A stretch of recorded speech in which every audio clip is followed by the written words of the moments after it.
Good morning दोस्तों। आ तके આપણે એક કપલ ઓફ ટેન્સ શીખી લઈએ।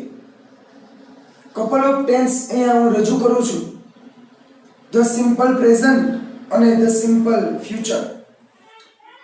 કપલ ઓફ ટેન્સ જોડિયો કાળ, સાદા વર્તમાન સાથે સાદો ભવિષ્યકાળ ક્યારે ઉપયોગ થાય। ઘણી વખત આ પોઈન્ટમાંથી તમને લોકોને કંજક્શનની ખાલી જગ્યા પણ પૂછી આપે, ઇફ અને અનલેસની, અને વર્બ ફોર્મ પણ પૂછી આપે।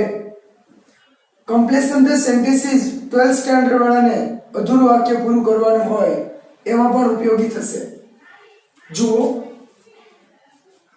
પેલામાં ફ્રેમ આપેલી છે, ઇફ છે એમની સાથે હંમેશા સાદો વર્તમાન કાળ હોય, એટલે કે ઇફ સાથેનું વાક્ય હંમેશા સાદો વર્તમાન કાળ હોય। V1 લગાડવું, નકાર હશે તો ડુ અથવા ડઝ હશે। ઇફ સાથેનો હંમેશા સાદો વર્તમાન કાળ હોય, તો ઇફ સાથે સાદો વર્તમાન કાળ હોય તો એના પછીનું જે વાક્ય છે એ કયા કાળનું હોઈ શકે? તો સાદા ભવિષ્ય કાળનું હોઈ શકે। ઇફ સાથે સાદો વર્તમાન કાળ છે તો એના સિવાયનું વાક્ય કયા કાળનું હોઈ શકે? તો કે સાદા ભવિષ્ય કાળનું હોઈ શકે। તો ઇફ શરૂઆતમાં છે તો એની સાથે જ જોડાયેલો છે સાદો વર્તમાન કાળ, અને વચ્ચે અલ્પવિરામ છે અને આ સાદો ભવિષ્ય। તમને એમ કે આ કયા પ્રકારનું વાક્ય છે, કોમ્પ્લેક્સ કે કમ્પાઉન્ડ કે સિમ્પલ? તો શરૂઆતમાં છે, બરાબર, શરૂઆતમાં છે કંજક્શન એટલે કોમ્પ્લેક્સ આવશે, જ્યારે વચ્ચે છે તો શું આવશે? કમ્પાઉન્ડ આવશે। હવે ઇફ સાથે સાદો વર્તમાન કાળ, ઇફ સાથે સાદો વર્તમાન કાળ, એમના સિવાયનો સાદો ભવિષ્યકાળ। જ્યારે અનલેસમાં પણ એવું જ થશે, અનલેસ સાથે સાદો વર્તમાન કાળ, અનલેસ સાથે સાદો વર્તમાન કાળ, એના સિવાયનો સાદો ભવિષ્યકાળ। પણ ઇફ નું ગુજરાતી એવું થશે કે જો આમ થાય તો, જો આમ તો, જો આમ થાય તો, જો આમ થાય તો। જ્યારે અનલેસ એટલે નકાર ભાવ દર્શાવે, જો આમ નહીં થાય તો આમ થાય, આમ નહીં થાય તો આમ થાય। તો અનલેસ સાથે સાદો વર્તમાન કાળ હશે તો સાદા ભવિષ્યકાળનું વાક્ય છે એ આ વાક્યની વિપરીત હશે, એમની વિરુદ્ધનું હશે। અનલેસ સાથે સાદો વર્તમાન કાળનું જે વાક્ય હશે એનો કહેવાનો મતલબ હશે તો સાદા ભવિષ્યમાં એનાથી વિપરીત મતલબ હશે। જ્યારે અહીંયા ઇફ સાથેના સાદા વર્તમાનનું છે એ સાદા ભવિષ્ય એની સાથે એડજસ્ટ આવતો હશે। બંનેના વાક્ય આપેલા છે। પહેલું જુઓ, ઇફ સાથે સાદો વર્તમાન કાળ, ઇફ જો સી રીડ્સ વેલ, જો ઇફ સાથે સાદો વર્તમાન કાળ આવ્યો, V1 લગાડ્યું મેં, અને સી ત્રીજો પુરુષ એકવચન હોવાને નાતે રીડમાં મેં એસ લગાડ્યું।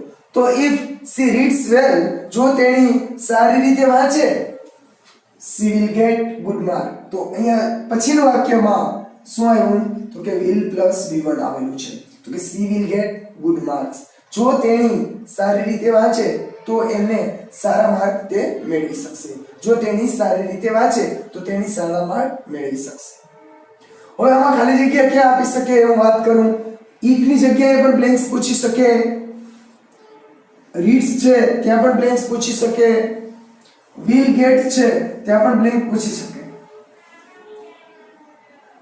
બરાબર। હવે બીજી વાત કરી, આ જ વાક્ય છે સાદા વર્તમાન કાળ વાળું, હવે એમાં હું જે she will get good mark વાળું વાક્ય હું આગળ લઈ લઉં, એટલે કે શરૂઆતમાં લઈ લઉં। જુઓ, she will get good mark, સાદો ભવિષ્ય આગળ લીધો, તેણી સારા માર્ક મેળવી શકશે। ઇફ જો સી રીડ્સ વેલ, જો તેણી સારી રીતે વાંચે તો, જો આમ થાય તો। તમને પૂછે કે પહેલું વાક્ય વાક્યનો પ્રકાર એબીસીડી ઓપ્શન આપે, સિમ્પલ, કમ્પાઉન્ડ કે કોમ્પ્લેક્સ, તો પહેલી વાક્ય જે છે એ સંયોજક વાક્યની શરૂઆતમાં હોવાથી એ કોમ્પ્લેક્સ કહેવાશે, જ્યારે સંયોજક અહીંયા વાક્યની વચ્ચે હોવાથી એ સંયુક્ત એટલે કે કમ્પાઉન્ડ કહેવાશે। અનલેસ વાળું એક્ઝામ્પલ અહીંયા નીચે આપેલું છે કે અનલેસ યુ કીપ કામ, જો તમે શાંત નહીં થાવ તો, જો તમે શાંત નહીં થાવ તો એની વિપરીત અસર સાદો ભવિષ્ય, તો હું લેક્ચર સ્ટાર્ટ કરીશ નહીં। એનાથી ઉલટું વચ્ચે અનલેસ લીધું, I shall not start my lecture, unless you keep કામ, હું મારો લેક્ચર શરૂ કરીશ નહીં અનલેસ યુ કીપ કામ, જો તમે શાંતિ જાળવશો નહીં તો. દોસ્તો અહીંયાથી માનો કે હું નોટ કાઢી નાખું તો અહીંયા અનલેસ ને બદલે મારે ઇફ મૂકવું પડશે. અહીંયા પણ હું નોટ કાઢી નાખું તો અનલેસ ને બદલે મારે ઇફ મૂકવું પડશે. જો અહીંયા વિલ સાથે હું નોટ લગાડી તો ઇફ ને બદલે મારે અનલેસ મૂકવું પડશે. અહીંયા પણ વિલ સાથે હું નોટ લગાડી તો ઇફ ને બદલે અનલેસ મૂકવું પડશે. બીજું આ જ વાક્યની હું વાત કરું કે ઇફ ને બદલે બંને જગ્યાએ અનલેસ થઈ જાય તો મારે વાક્યમાં પરિવર્તન શું આવશે? તો અહીંયા વિલ પછી બંને જગ્યાએ નોટ આવશે. એટલે કે એ વિપરીત બની જાય, નકારાત્મક બની જાય, નેગેટિવ બની જાય. અનલેસ સાથે સાદો વર્તમાન, એના સિવાય સાદો ભવિષ્ય. તો ઇફ અને અનલેસ ની રચના તો સરખી છે, એમનું સ્ટ્રક્ચર તો સરખું છે દોસ્તો, પરંતુ એમની વચ્ચે વેરિએશન એટલે કે તફાવત, ભેદ ક્યાં છે? તો કે અનલેસ સાથે સાદા વર્તમાનનું વાક્ય હોય તો એની સાથેનું સાદું ભવિષ્ય એની વિપરીત અસર બતાવતો હોય, એવું યાદ રાખજો. એટલે કે ઇફ સાથે ઇફ પછી કરતા હોય ખાલી જગ્યા પૂછે તો તમારે V1 લખવાનું, અને એના પછી ખાલી જગ્યા હોય અને એમાં તમને ખાલી જગ્યા પૂછે વર્બ ફોર્મની તો will plus V1 લખવાનું. અનલેસ સાથે પણ એવું જ આવશે. અહીંયા વાત મેં એવી કરી, વાક્ય રચના દર્શાવી જુઓ.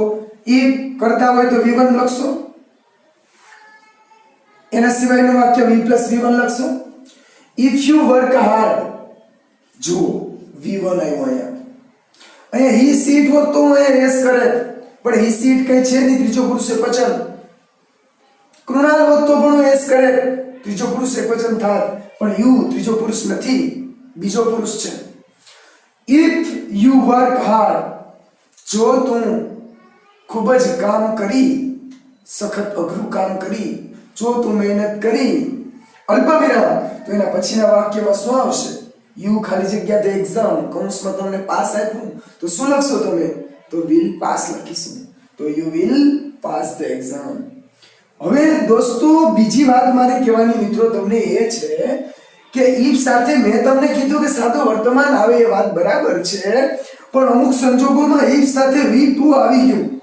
માનો કે સાદો ભૂતકાળ આવી ગયો તો એના પછીનું અલ્પવિરામ પછીનું વાક્યમાં જે આપણે will મૂકીએ એમનું would કરવું પડે. તો if you work, dd લાગ્યો તો ક હોય ને ed લાગે તો આપણે વર્ક છે તો વર્ક ટ બોલાય, ડ નહીં. તો if you worked hard, you ખાલી જગ્યા એક્ઝામ, તો will પાસ લખશો કે would પાસ લખશો?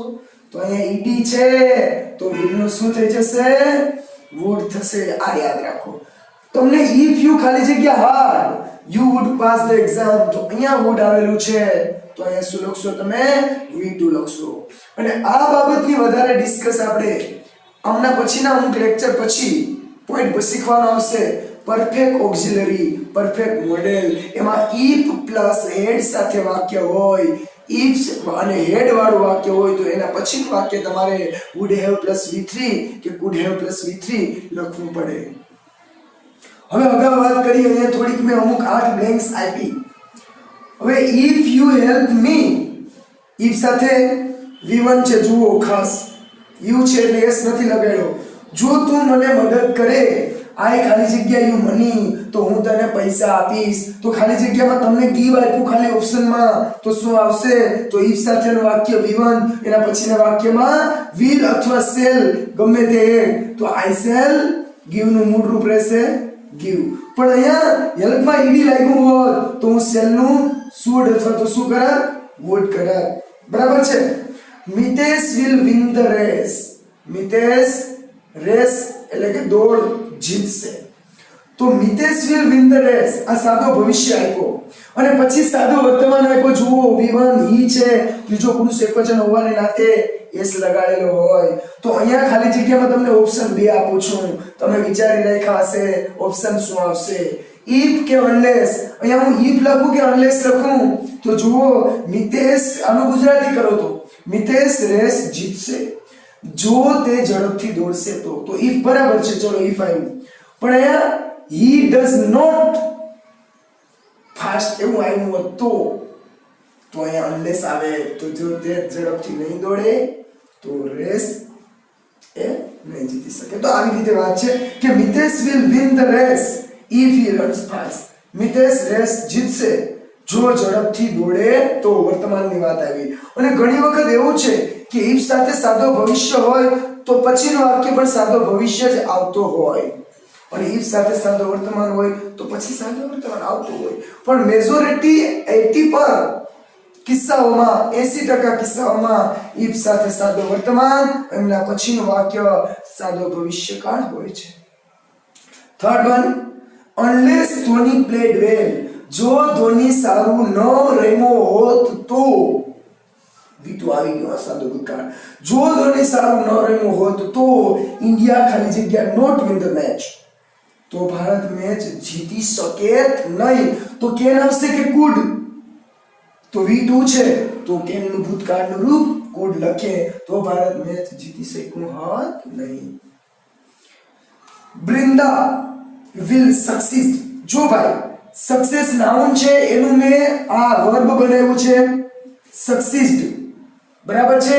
SUCCESS એ સક્સેસ નું નાઉન છે. આ SUCCEED સક્સીડ એનું ક્રિયાપદ છે. તો Brinda will succeed if she ખાલી જગ્યા હાર્ડ. બ્રિંદા સફળ થશે જો તેણી હાલમાં પ્રયત્ન કરે તો. તે અઘરા પ્રયત્ન કરે તો. તો અહીંયા દોસ્તો મારે જવાબ આવશે TRY. તો હું લખી નાખું, પરંતુ સી ત્રીજો પુરુષ એકવચન છે, સાદો વર્તમાન આવે. મેં કીધું will + V1 તો બીજે V, એના પછીનામાં V1 ત્રીજો પુરુષ એકવચન હોય તો ટ્રાય માં s લગાડવો પડશે. તો જો પ્લે લખેલ હોય તો એનો નિયમ એમ છે કે y ને આગળ સ્વર હોય તો ખાલી s લાગે, પણ ટ્રાય માં એવું નહીં થાય. y નો i કરીને es આમાં પ્લુરલ નો નિયમ મેં લગાડેલો છે. અગાઉ જોઈએ પાંચમું વાક્ય, દીપક વુડ સિલેક્ટ. દીપક પસંદ થઈ જાય, સિલેક્ટ થઈ જાય. ઇફ યુ ખાલી જગ્યા હિમ. કોઈ ઇન્ટરવ્યુ હોય, કોઈ સગાઈની બાબત હોય કે બીજા કોઈ કામની વાત હોય, ગમે એમાં સિલેક્ટ થઈ જાય દીપક જો તે એમને મદદ કરી હોત તો. તો Deepak would select. Will select હોય તો અહીંયા હું વિલ લખું તો જવાબમાં તમે હેલ્પ મૂકો તો ચાલશે, પણ અહીંયા વુડ છે તો જવાબ શું આવશે? If you. હેલ્પમાં શું લગાડું? ed. તો ઇફ યુ હેલ્પ હોય તો પણ ટ બોલવાનો. હેલ્પ્ડ નહીં, હેલ્પ્ડ. તો Deepak would select if you helped. આમાં ed લાગશે હિમ. બરાબર, આ વાત થઈ ગઈ. જુઓ, વિલ હોય તો હેલ્પ જ આવે, પણ વુડ છે તો હેલ્પમાં તો હેલ્પ્ડ. Next, Ankita will fail. Ankita નાપાસ થશે. હવે ઇફ લગાડવું કે અનલેસ, તમે તમારો ઓપ્શન વિચારી રાખો. અંકિતા ફેલ થશે, ગુજરાતી કરો એનું. હવે પહેલા ઇફ લગાડવું લાગશે કે નહીં, પછી આપણે અનલેસ લગાડીએ. પહેલા માનો કે મેં ઇફ લગાડ્યું. Ankita will fail. અંકિતા નાપાસ થશે જો તેણી સારી રીતે બુક વાંચશે તો. જો સી રીડ્સ હર બુક. જો તેણીની બુક વાંચશે તો તે નાપાસ થશે. આવું તો આવે. Ankita will fail. જો અંકિતા નાપાસ થશે, નાસીપાસ થશે જો તેણી બુક વાંચે તો. તો કાંઈની બુક વાંચે તો એ નાપાસ થાય. બરાબર છે. તો આ વિપરીત અસર બતાવે છે, એટલે હું ઇફ ના લખી શકું. શું લખી શકું દોસ્તો? અનલેસ લખી શકું. તો Ankita will fail unless C reads Har book. તેનું ગુજરાતી એવું થશે કે અંકિતા નાપાસ થશે જો તેણી બુક નહીં વાંચે તો. જો આમ નહીં તો, જો નહીં એમ નહીં તો અનલેસ આવશે. ઇફ ત્યાં unless. Seventh, unless you revise. Revision noun છે, એમનું વર્બ કરેલું છે મેં revise. Unless you revise my topic. જો તું મારા ટોપિકને રિવાઇઝ નહીં કરી, એટલે પુનરાવર્તન નહીં કરી તો. યુ ખાલી જગ્યા રિમેમ્બર ઇટ. તો તું આ પોઈન્ટને યાદ રાખી શકીશ નહીં. બરાબર છે. તો મારા સ્ટુડન્ટને હું અવારનવાર કહેતો હોય ભાઈ કે તમારા ગ્રાસ્પિંગ પાવર પર ડિપેન્ડ કરે, અને યાદશક્તિ વધારવાની એક જ ટેબ્લેટ છે. એ ટેબ્લેટ છે practice. Practice, practice, practice. Revision સિવાય શક્ય નથી, તમારો ઉદ્ધાર નથી. 1-2 વખત રિવિઝન કરવાથી you can get right on definitely. હવે વાત કરીએ unless you revise my topic. હું એમ કહું તમને લોકોને કે જો તમે મારો ટોપિક રિવાઇઝ નહીં કરો, પુનરાવર્તિત નહીં કરો, પ્રેક્ટિસ નહીં કરો, યુ ખાલી જગ્યા રિમેમ્બર ઇટ, તો તમને હવે પહેલા મારે લખવાનું છે. હું વિલ લખું પહેલા કે વિલ નોટ લખું? પહેલા લખું will. Unless you revise my topic, તમે મારો ટોપિક રિવાઇઝ નહીં કરો તો યુ વિલ રિમેમ્બર ઇટ, તો તમને યાદ રહી જશે. આવું બને ક્યારે નહીં. તો હું શું લખું અહીંયા? Will not. તો you will not remember it, તો તમને યાદ રહેશે નહીં. પણ દોસ્તો અહીંયા જો ઇફ હોત તો if you revise my topic, જો તમે મારો ટોપિક રિવાઇઝ કરશો યુ વિલ રિમેમ્બર ઇટ, તો તમે યાદ રાખી શકશો. આવડી ગયું કે નહીં? સરળ છે. હવે તમને ઓપ્શન આપ્યો, એમાં વિલ નોટ નથી આપ્યું, તો એમને બદલે એમનું ટૂંકું રૂપ તમને વોન્ટ આપે તો અચકાવોની. ક્વેશ્ચન ટેગ નો પોઈન્ટ મારો લેક્ચર જોઈ લેજો, એમાં વિલ નોટ ને શું કરેલું છે? વોન્ટ. જેવી રીતના એમ છે, એમ નોટ નો એન્ટ અથવા તો આરન્ટ થાય, સેલ નોટ નું શાંત થાય, ઇઝ નોટ નું ઇઝન્ટ થાય, તો વિલ નોટ એ અપવાદ છે, એનું વિલન્ટ નહીં થાય, એનું વોન્ટ થશે. તો ઓપ્શનમાં વોન્ટ આપ્યું હોય તો માનવાનું કે આ વિલ નોટ નો ભાઈ છે, એનું ક્યુટી છે, એનું ક્વેશ્ચન ટેગ છે, તો આપણે વોન્ટ પણ લખી શકીએ. તો unless you revise my topic, જો તમે મારો ટોપિક રિવાઇઝ નહીં કરો you will not remember it, તો તમને યાદ રહેશે નહીં. Next last one, if he does not work, જો તેણી કામ નહીં કરે. If he does not, sorry તેણી નહીં તે છે. If he does not work, જો તે કામ નહીં કરે, વર્તમાનની વાત છે. જુઓ ત્રીજો પુરુષ એકવચન હોવાથી ડુ પાછળ ઓ છે એટલે yes does. If he does not work, જો તે કામ નહીં કરે, ઈ ખાલી જગ્યા ફેલ, તો એ શું થશે? ફેલ. તો અહીંયા હું વિલ લગાડું, વુડ લગાડું, શું લાગશે? If he does not work he will fail, તો તે ફેલ થશે. હવે જુઓ, હવે ડુ ને બદલે હું અહીંયા ડી લગાડી તો અહીંયા શું ચેન્જ થશે? વિલ નો શું થશે? વુડ થશે. શું થશે? વુડ થશે. શા માટે? તો કે ડઝ નું શું કર્યું મેં? ડીડ કરેલું છે. તો આવી બ્લિંક અવારનવાર કોમ્પિટિટિવ એક્ઝામમાં પણ પૂછાય છે. તો આ હતી મારી રજૂઆત.